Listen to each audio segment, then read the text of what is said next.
Des montagnes de déchets verriers au cœur des débats ici à Saint-Mange, près de Châtenois. 60 000 tonnes de verre saturent le site de l'un des leaders du recyclage du verre en Europe, Sibelco. 60 000 tonnes, c'est 40 ans de tri pour une ville comme Épinal ou 4 ans pour tout le département des Vosges. En 2012, la DREAL, Direction régionale de l'environnement, de l'aménagement et du logement, contraint l'entreprise à trouver une solution pour faire disparaître ces tas de détritus. Une solution trouvée 2 ans plus tard, Sibelco veut enfouir ses déchets. L'industriel fait donc une demande à la préfecture pour obtenir le droit de stocker ses déchets au sein même de son site. Une demande qui fait bondir le maire de la commune de Saint-Mange. Pour moi, c'est du verre ménager. Tous les gens du village l'ont consigné dans le registre. On l'a vu évoluer, on l'a vu bouger cet état-là. Donc c'est du verre qui a donc toutes les substances que peuvent contenir des bouteilles qui sont collectées dans des conteneurs, aussi bien, je ne sais pas moi, des matières qu'on ne peut expliquer dedans. Donc le fait de vouloir d'enfouir ce verre sous de la terre me paraît un non-sens. Pour l'élu, ces déchets se sont accumulés en grande partie entre 2006 et 2009, période où l'usine changeait ses process de tri.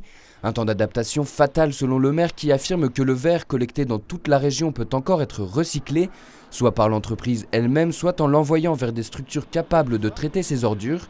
Problème, renvoyer ces déchets vers des filières adaptées à un coût que nous ne pouvons connaître puisque l'entreprise a décliné nos demandes d'interview. Vous pensez que les enjeux économiques primeraient sur les enjeux écologiques ? Ah, tout à fait. Là, je suis persuadé qu'une société comme Sibelco, qui veut se dire avec 10 ISO de telle façon leader mondial, puisse se permettre d'enfouir du verre qui a été collecté par des gens, ça, je ne peux l'accepter. C'est forcément un enjeu économique.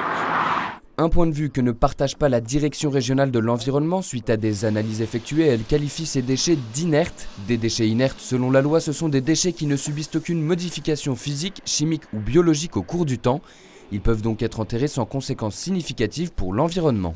Donc le tas que vous voyez est un tas de rebuts de tri de verre collectés et apportés par les ménages.